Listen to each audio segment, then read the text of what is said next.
저희가 생각할 내용은 이제 율법입니다. 이제 지난 시간에 행위 언약에 대해서 생각했는데요.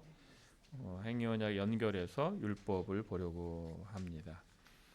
이제 교리사에서 율법의 자리가 축소되어 왔다 이렇게 말씀드리는 것은 그러니까 그 저희가 이제 교의학인데 그러니까 예전 책들에는 이를테면 뭐 칼빈의 기독교 강요를 보면 기독교 강요 안에는 십계명 해설이라는 부분이 따로 있게 됩니다. 그 이후에도 이제 교의학 책이 나올 때마다 물론 옛날에는 교의학이라고 안 부르고 뭐 로치 코무네스다 뭐 여러 가지 이름으로 불렀었거든요.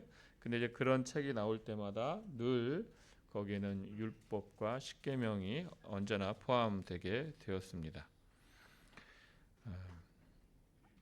그런데 이제 이 교회학이 우리의 구원에 관하여 집중하면서 이제 그 부분이 따로 떨어져 나가면서 이제 그 부분만 따로 분리된 책들이 나오게 되고 율법과 십계명은 이런 요즘에 우리는 이제 교회학이라고도 하지만 조직 신학이라고도 하는데 이제 그런 책에서는 따로 다루지는 않습니다.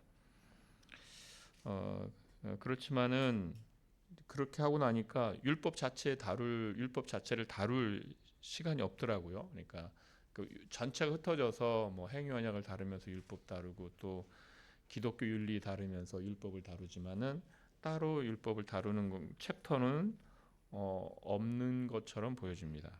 그래서 제 생각에는 한번 율법이라는 것만 따로 모아서 종합적으로 한번 다루는 것이 적당하겠다 이런 생각을 하게 됩니다. 특별히 물론 행위 언약에 율법이 포함되어 있지만 또 율법 자체만을 따로 다루는 일이 우리 시대와 관련하여서 의미가 있겠다 싶습니다. 왜냐하면 참 다들 자유를 말하고 또 자기 마음대로 하는 걸 자유라고 생각하고 그런 시대잖아요. 그러니까 이렇게 보고 있으면 탈선을 찬양하는 시대다 이렇게 말할 수 있겠습니다. 이렇게 탈선하면 와 탈선했다고 다들 이렇게 존경의 박수를 보내는 그리고 마음대로 해라 네 멋대로 해라 이렇게 권하는 시대입니다. 그래서 어떤 율법이라는 단어는 이렇게 유행에 뒤떨어진 단어요. 또 우리 그리스도인들도 이제 그런 흐름에 있다 보니까 율법은 쓸모없는 것 아니냐 이런 생각을 하기도 합니다. 이 복음 시대에 사는 우리에게 그럼 율법은 쓸모없는 것인가 이렇게 질문을 던져보고 율법에 대해서 한번 정리하는 시간을 갖도록 하겠습니다. 먼저 아담에게 주신 선물인 율법입니다. 율법은 사실 이제 성문법으로서의 율법은 시내산에서 모세를 통해서 주어졌지요. 이제 그렇지만 웨스트민스터 신앙고백서 이제 19장이 이제 하나님의 율법 이렇게 해서 다루는데 거기에 보면 율법에서 다 다루면서 아담에게 주신 그 계명에서부터 율법을 시작합니다. 그러니까 우리가 율법 그러면 시내산에서 주어진 그 율법 그것이 율법인가? 그러면 그 전엔 율법이 없었는가? 그렇지 않거든요. 왜냐하면 율법 전에도 율법이 주어진 다음에 율법이 있어야 죄가 있는 것인데 율법 전에도 사람들이 다 죽어갔잖아요. 우리가 로마서 5장에서 보는 것처럼 율법이 주어지기 전에도 아담과 같은 그런 범죄를 범하지 아니하는 자들도 다 죽음 아래 있었다라는 것이죠. 그래서 이렇게 성문법으로서의 율법은 시내산에서 주어지지만 그런 율법은 있었던 거죠. 그래서 사람들이 다 살인하는 것이 죄인 줄 알았던 거죠. 그래서 그러면 그러한 율법이 언제 처음 주어지느냐 했을 때 아담에게 주신 그 계명이 첫 번째 이렇게 주신 계명이요 율법이다라는 겁니다. 그래서 선악을 알게 하는 나무의 열매 실과를 먹지 말아라라는 것이죠. 이 계명이 아담에게 주신 율법입니다. 인류는 하나님의 형상으로서 만물의 영장으로 창조되었습니다.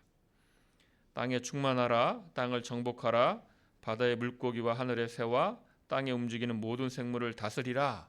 이렇게 하나님께서 말씀하셨습니다. 그러니까 지금 인간은 땅을 정복하는 자요, 바다의 물고기, 하늘의 새, 땅에 움직이는 모든 생물을 다스리는 그 위치에 있는 것이죠.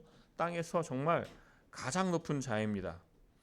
그렇지만 그러면 아담이 자기 마음대로 할 것이냐? 그게 아니라는 것이죠. 아담은 하나님 아래에 있는 존재입니다. 하나님께서 이미 그 마음에 새긴 율법, 본성의 법을 이미 주셨는데 이제 선악을 알게 하는 나무의 열매를 먹지 말라, 이렇게 새로운 명령을 주셨습니다. 그래서 인간이 그 사실을 정말 분명히 알게 된 거죠. 우리가 이 땅에서 정말 뛰어난 존재요. 이 만물이 우리 발 아래 있구나. 우리 통치 아래 있구나. 아담이 그 이름을 다 지어주지 않습니까? 그래서 인간은 땅 위에서 가장 뛰어난 존재이지만, 그러나 인간은 그 가장 뛰어난 존재임을 어떻게 드러내는가? 하나님의 형상으로서, 자기 자신을 하나님 뜻 아래 둠으로써, 이 땅 아래에 있는 이 만물을 다스림에 있어서 하나님 뜻 아래에서 다스림으로써 아담은 하나님의 형상임을 드러냈어야 했던 것입니다. 그때 그 간음자로 주신 이 첫 계명이 있는 것이죠. 하나님의 뜻 아래에 있다. 이것을 분명하게 알려주셨습니다. 그런데 이 계명은 또한 언약 안에서 주어진 율법이 되는 것입니다. 하나님께서 주신 이 계명은 선물입니다. 왜냐하면 본성의 법으로 있을 뿐만이 아니라 또한 명시적으로 주셨기 때문입니다. 이 계명이 언약 안에서 또 주어졌습니다. 언약 안에서 주어졌다는 것은 선악을 알게 하는 나무의 열매를 먹지 말라, 이것은 단순히 아담 개인에게 주신 명령이 아니라 인류 전체를 향한 명령이 됩니다. 선과 악을 분별하여 하나님께 순종하여 선을 드러내라. 그것이 이제 아담 인류 전체를 향한 명령이다. 아담이 그것을 그 대표로 순종을 해야 했습니다. 하나님의 형상으로 지음 받았으니 하나님의 뜻을 드러내라. 하나님의 형상대로 지음 받았으니 하나님의 성품을 드러내라. 이런 것이죠. 이제 언약이 되는 것은 순종에 대해서는 생명이 그 상급으로 약속되었다는 것입니다. 순종하는 자에게 상을 주십니다. 레위기 18장 5절 말씀에 너희는 내 규례와 법도를 지키라. 사람이 이를 행하면 그로 말미암아 살리라. 지키라. 그로 말미암아 산다. 또 불순종에는 죽음의 형벌이 경고되어 있습니다. 내가 이것을 먹는 날에는 분명히 반드시 죽으리라. 그래서 이제 아담이 홀로 그 범죄를 한 아담과 하와만이 아니라 그 이후에 오는 모든 인간들이 죽게 되어집니다. 교회학에서는 아담이 성취해야 했던 그 행위, 순종을 해야 되잖아요. 순종의 행위를. 그래서 그것을 바라보면서 행위 언약이다 이렇게 부르거나, 또는 행위의 결과로 주어질 것에 따라서 생명이 주어지는 것이잖아요. 그래서 생명 언약이다. 이 두 가지 용어가 사용되고, 웨스트민스터 신앙고백서 7장에서는 행위 언약이다. 또 대의문답서도 행위 언약이다 이렇게 부르고, 또 소유문답서는 이제 생명 언약이라는 말로 부릅니다. 같은 언약을 이렇게 보는 관점에 따라서 다르게 부르고 있습니다. 모든 율법은 선악을 알게 하는 잣대며 언약을 이제 증거하는 것이죠. 즉 하나님을 사랑하고 이웃을 사랑하는 잣대가 바로 율법입니다. 하나님을 사랑해야 된다. 어떻게 사랑해야 되는가? 이웃을 사랑해야 된다. 어떻게 사랑해야 되는가? 이것이 다 율법이 말해 줍니다. 또한 이걸 이렇게 지켜야만이 우리가 하나님께 속하는 사람이 되는구나, 우리에게 생명이 있구나, 이것을 아는 것이죠. 아담과 하와가 불순종했을 때 하나님의 명령을 무시했기 때문에 하나님을 사랑하지 않은 것이죠. 그래서 선악을 알게 하는 나무의 열매를 먹지 말라는 것은 하나님을 사랑하라, 이웃을 사랑하라가 다 포함되어 있는 계명이 됩니다. 그래서 불순종함으로써 그들이 하나님을 사랑하지 않음을 드러냈고, 또 그렇게 함으로써 인류에게 죄책과 사망을 가져왔습니다. 그래서 한 사람으로부터 인하여 죄와 사망이 들어왔다, 이렇게 로마서 5장에서 말씀합니다. 그러니까 그들은 하나님을 사랑하지 않은 것이고 이웃을 사랑하지 않은 것입니다. 율법, 예수님께서 율법을 요약하여 주실 때 하나님을 사랑해라, 이웃을 사랑해라 그러시잖아요. 그래서 이 계명이 첫 번째 율법이 되는 것입니다. 사탄은 처음부터 지금까지도 인류를 속입니다. 어떻게 속입니까? 그것을 먹는 날에는 너희 눈이 밝아져 하나님과 같이 되어 선악을 알 줄 하나님이 아셨다. 하나님이 부당하시다. 그거 먹으면 얼마나 좋은데 그것을 먹어서 너희들이 지혜롭게 되는 그 길을 막으셨구나. 이렇게 부당하다. 이렇게 속이는 것이죠. 예수님께서 당하신 그 시험도 똑같았죠. 그래서 예수님께서 하나님의 말씀으로 사는 것이다. 이렇게 사탄의 시험을 이기십니다. 뱀이 그렇게 속이고 있습니다. 인류의 역사는 무엇을 증명합니까? 선과 악을 아는 지혜로운 종족의 역사가 아니라는 것을 증명합니다. 가인은 아벨을 돌로 쳐서 죽였습니다. 인류에게 그 마음이 들어온 거죠. 인류에게 부패와 오염이 들어왔습니다. 그의 후손 중에 라멕은 자신의 포악과 살인을 스스로 찬양하고 하나님을 모욕합니다. 그렇죠? 여러분 이제 아시죠? 라멕의 아내들이요, 그렇게 하면서 자신의 포악을 죽이잖아요. 내가 상처 입어서 내가 소년을 죽였다. 내가 다쳐가지고 내가 사람을 죽였다. 가인을 위하여 7배인가 라멕을 위하여는 77배이다. 뭐죠?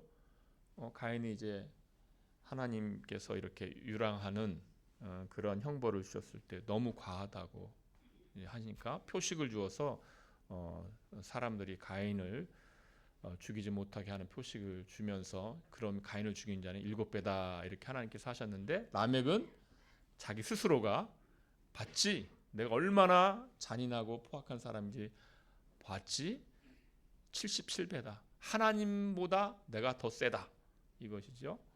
얼마나 그 잔인한가, 얼마나 포악한가를 드러냅니다. 그러니까 인간은 타락 이후에 자기 형제를 죽이는 그런 인간이 된 거죠. 우리가 사실은 그런 존재들이죠. 우리도 예수님께서 형제를 향하여 욕하는 자가 살인하는 것과 똑같다 하는데, 우리 마음이, 우리의 입술로도, 물론 예수님 믿는 사람은 입술로는 잘 안 하지만 어쨌든 마음으로는 하잖아요. 마음으로. 그러니까 다 그것들이 우리가 다 거기에 그렇게 부패한 자가 된 것이죠. 그래요, 형제를 죽이는 자요, 하나님을 모욕하는 자요. 이것이 인간의 모습입니다.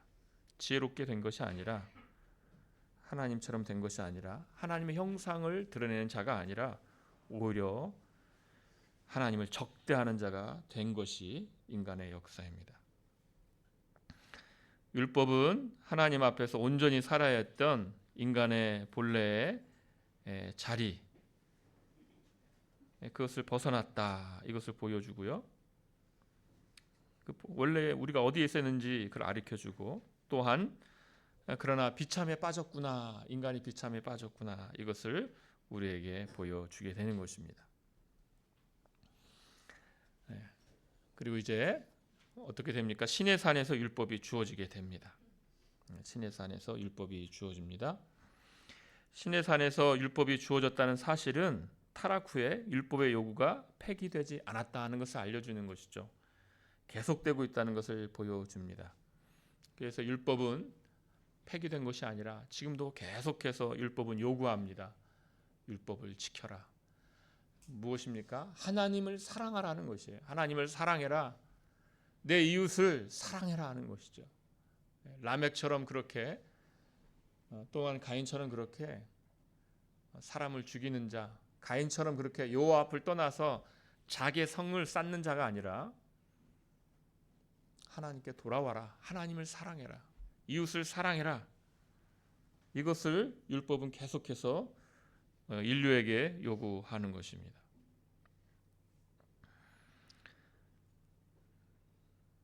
그것이 폐기된 것이 아닙니다.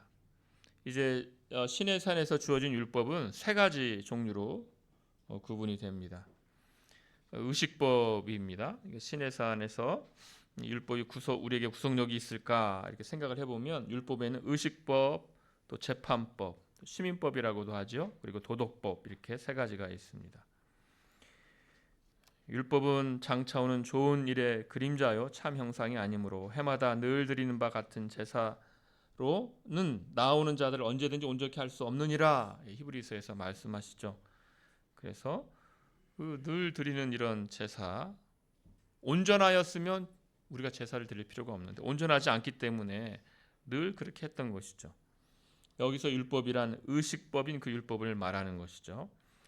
제사에서 드려지는 이 제물은 오실 메시아 예수 그리스도를 의미했습니다. 그래서 구약에서 드려지는 그 모든 제물들은 오실 메시아, 오실 그리스도, 예수님이죠. 예수님을 의미했기 때문에 뭐라고 말합니까?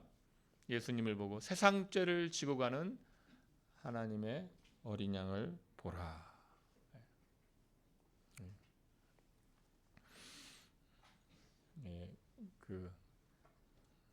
저희 수련회 때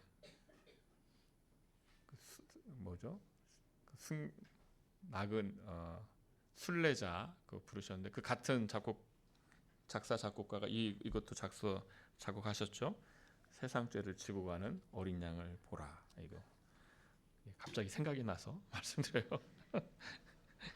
그 곡도 되게 이렇게 감동적이거든. 어린 양을 보라, 어린 양을 보라, 막 이렇게 외치는데, 그렇게 구약에서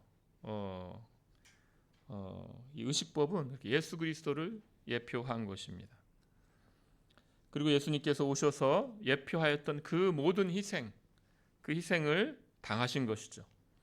그래서 의식법은 폐지된 겁니다. 그러니까 의식법이 폐지되었다는 것은 성취를 항상 떠올려야 돼요. 성취하심으로써 폐기된 겁니다. 그래서 왜 지금은 구약에서처럼 양을 끌고 오지 않는가? 양을 끌고 와서 목사님께 드리면서 잡아주세요. 이상하죠? 이상하죠. 왜? 그것은 이상할 뿐만이 아니라 예수님의 십자가의 완전한 구속을 부정하는 행위요, 모욕하는 행위입니다. 예수님께서 구속을 완전하게 못하셨구나. 그러니까 또 양을 또 죽여야 되는 거죠. 지금 히브리서 했던 그 행위를 하는 거예요. 히브리서에서 해마다 늘 그렇게 제사를 드렸다. 속죄일이 되면 늘 그렇게 황소를 잡고 염소를 잡았다. 왜 그랬는가? 그것이 온전하지 않기 때문에. 온전하신 분이 오실 때까지 이것을 예표하는 행위거든요. 그런데 이제 그 일을 또 한다는 것은 예수님의 완전한 구속을 부정하는 행위요, 예수님을 이 땅에 보내신 하나님을 모욕하는 것이죠. 유월절은 영원한 규례로 대대로 지켜야 할 것이다. 그러니까 의식법이 영원한 규례이냐? 영원한 규례예요. 영원한 규례입니다. 그런데 영원한 규례를 왜 행하지 않는가? 영원한 규례가 완성되었던 거예요. 완성되었기 때문에 그것을 이제 안 하는 거죠. 그 효과는 영원히 계속되는 것이죠. 그래서 영원한 규례입니다. 어린 양의 피를 바른 그 집들에 하나님의 심판이 유월절에 임하지 않았듯이 참된 어린 양이신 예수 그리스도의 피를 믿는 자들에게 하나님의 심판이 임하지 않습니다. 그래서 영원히 임하지 않습니다. 영원한 규례인 것이죠. 의식법이 폐지된 것은 아무 이유 없이 폐지된 것이 아니라 성취로 폐지된 것입니다. 그래서 약속된 이 모든 진리는 영원한 거죠. 영원한 규례라고 했듯이. 그래서 참되신 어린 양 예수 그리스도를 믿는 자들은 그 어린 양에 의지하여서 영생을 누리게 됩니다. 의식법의 폐지는 하나님의 구원 약속의 성취. 예수님께서 과연 십자가를 통해서 성취하셨구나. 이것을 우리에게 알려주는 것이죠. 그리고 이제 시민법이 있습니다. 시민법이라고도 하고 재판법이라고도 합니다. 이것은 당시 이스라엘이 하나님의 백성이면서 동시에 하나의 나라를 형성하는 겁니다. 그래서 이 땅에 존재하는 나라로서 하나님의 나라입니다. 그래서 이 땅에 존재하는 나라이기 때문에 그 나라에 법이 필요한 거죠. 그래서 이제 지금 그 법을 갖다가 사용해야 된다. 지금 이스라엘의 시민법과 재판법을 가져와서 이 땅에서 우리가 실현하자, 적용하자. 그러면 돌에 맞아 죽을 사람이 부모에게 이렇게 함부로 말하면 돌 던져서 죽여야 되는데 정말 많죠.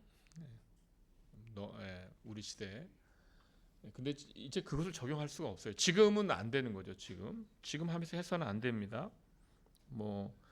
거기는 뭐 이런 무속에 빠진 사람들도 다 그렇게 돌을 던져 죽여야 되는데 우리가 그렇게 할 수 없습니다.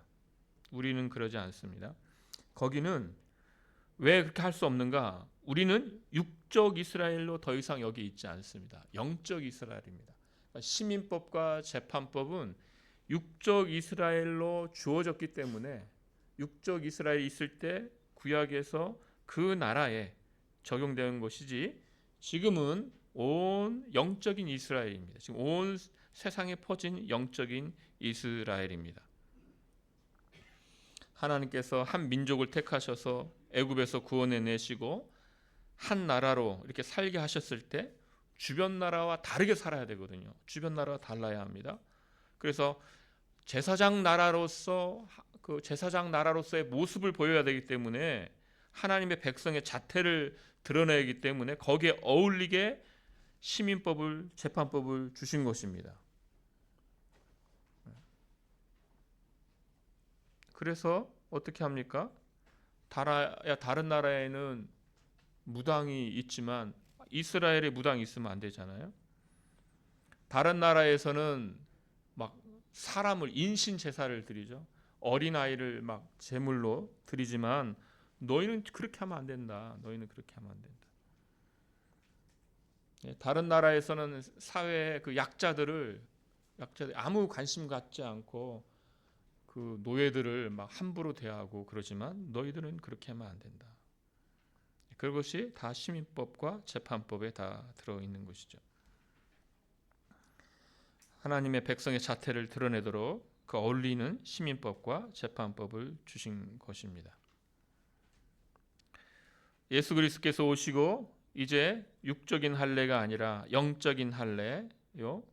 육적 이스라엘이 아니라 영적 이스라엘이다. 이것을 보여주셨습니다. 이제 하나님의 나라는 한 혈통으로 되어지는 이스라엘이 아니라 예수님의 피를 믿는 자들, 성령의 인내를 입는 자들인 영적인 이스라엘로 이루어지는 것이죠.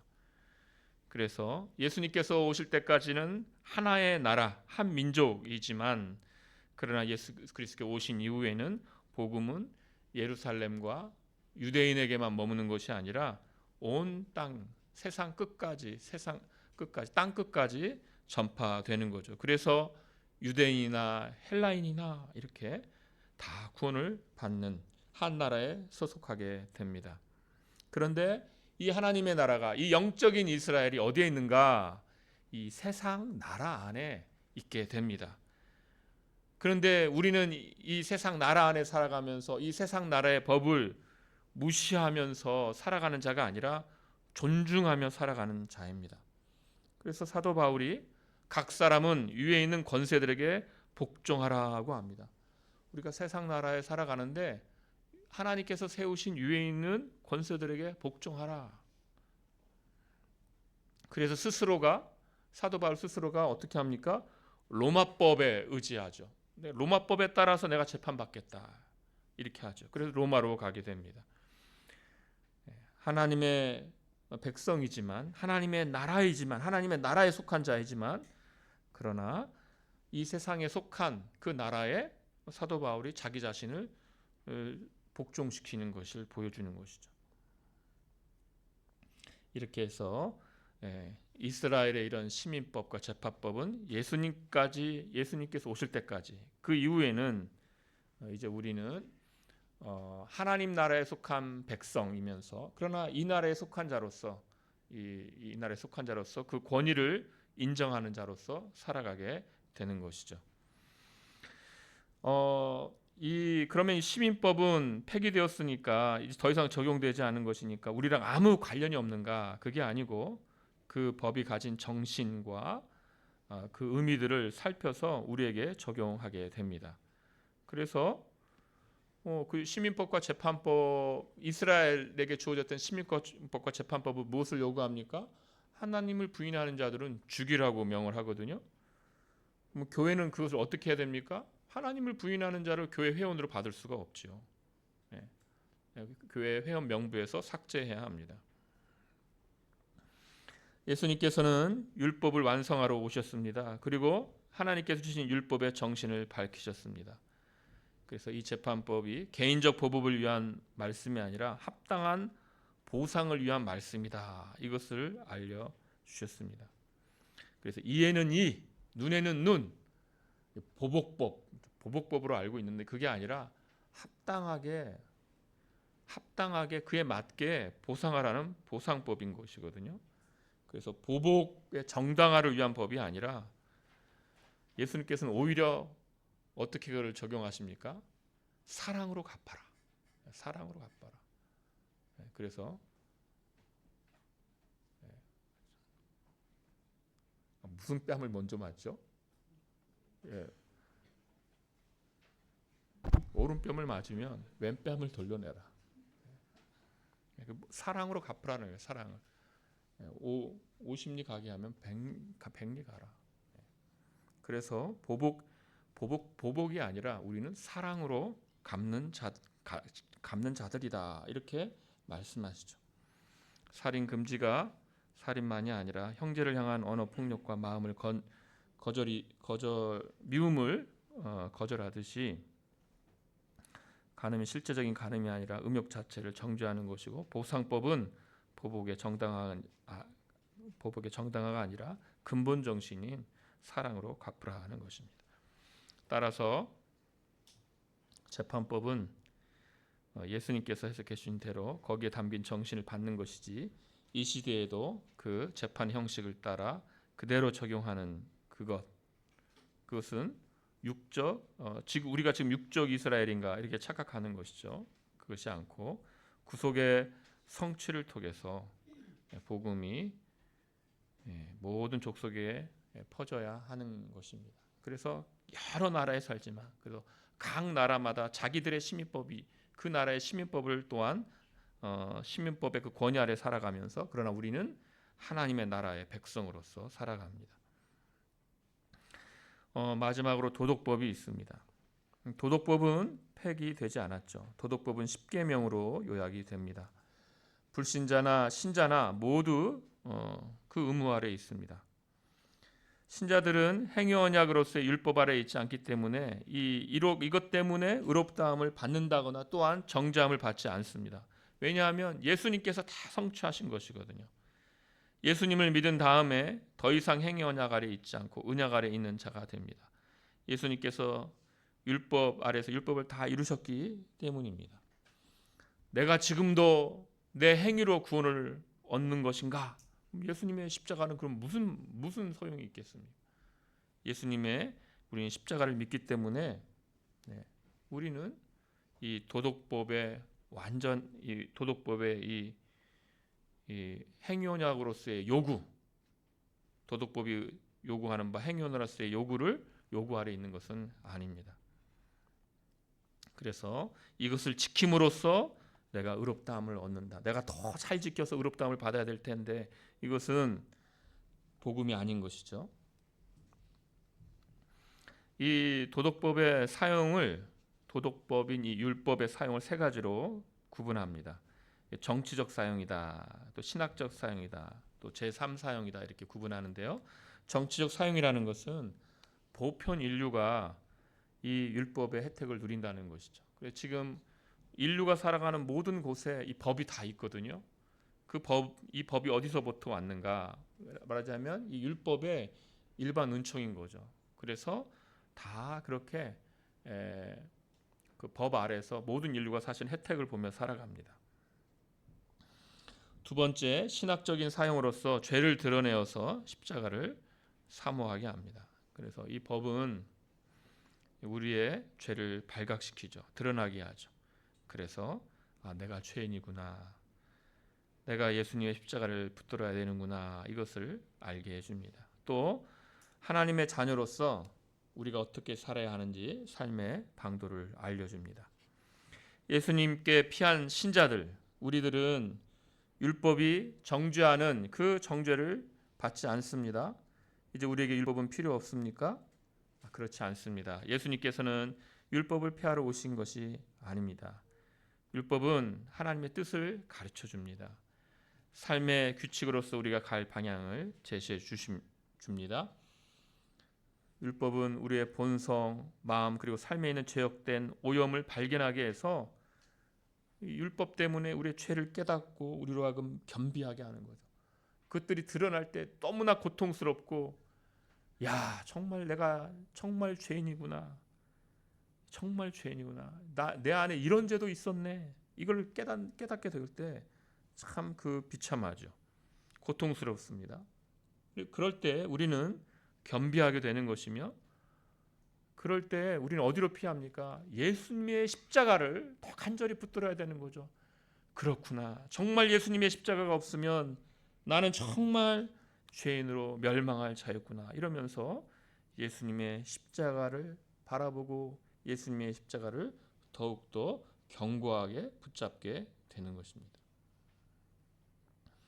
율법은 우리의 죄악을 밝히 드러납니다. 우리가 실제 살인하지 않을지 모르지만 우리의 자존심을 위해서 형제와 자매와 내 옆에 있는 사람들을 심한 말로 또 마음속에서의 그 말로 하루하루 죽이는 그런 사람들이군요. 그걸 깨닫으면서 우리의 죄가 발각되고 예수님의 십자가를 필요성을 깊이 인식하고 더욱더 붙잡게 되는 것이죠.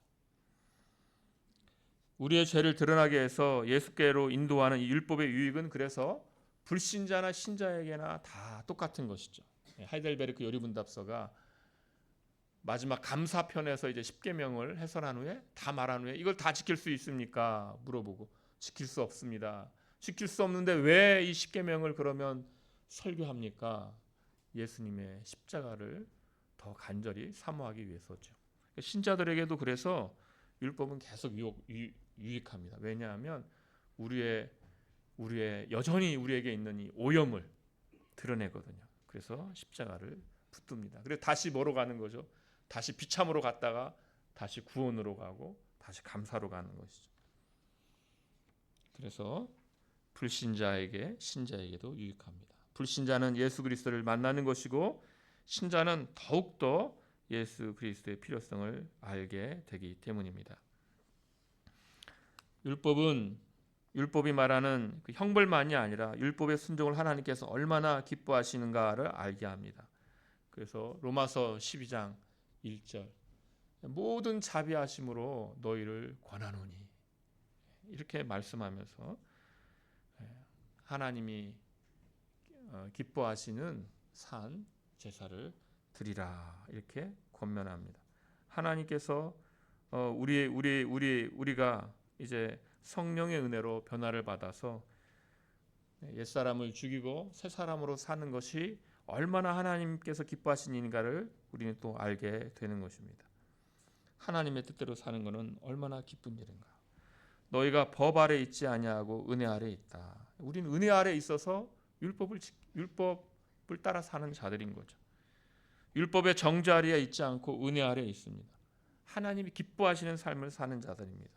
그래서 늘 성령의 은혜를 구하면서 하나님의 자녀로서 복음에 합당하게 사는 자들, 하나님이 기뻐하시는 삶을 살기를 소망하는 자들이 되는 것입니다. 예수님의 십자가를 바라보면서 이러한 삶을 사시기 바랍니다. 오늘 이렇게 율법에 대해서 함께 보았습니다. 함께 기도하겠습니다. 하나님 아버지, 주께서 인간을 하나님의 형상으로 지으시고 또 이렇게 법을 주시어서 참 하나님의 형상으로서 살아가는 것이 무엇인지 이렇게 선물로 주셨으니 감사합니다. 아버지 하나님, 그러나 우리 인류는 주님을 배반한 아담 안에서 범죄한 인류가 되었고, 그리하여 죄책과 오염 아래 처하여서 하나님의 영원한 진노에 마땅한 자들이요, 그 오염 가운데에서 늘 자신의 비참을 확인하는, 그렇게 확인하며 살아갈 수밖에 없는 비참한 존재들이었는데, 아버지 하나님, 우리에게 어린 양 예수 그리스도를 보내시어서 우리를 대신하여서 정죄하시고 우리를 대신하여서 영원한 진노를 쏟으시고 우리를 그 비참에서 지옥에서 구원하여 주시오니 감사옵나이다. 아버지 하나님, 이 큰 은혜를 받은 자들이 오니 주여 복음에 합당하게 사는 것을 사모하며 참으로 그 일을 그의 소망을 두고 하나님의 자녀로서 소망을 갖고 기뻐하며 살아가는 자들 되게 하여 주시옵소서. 예수님의 이름으로 기도하옵나이다. 아멘.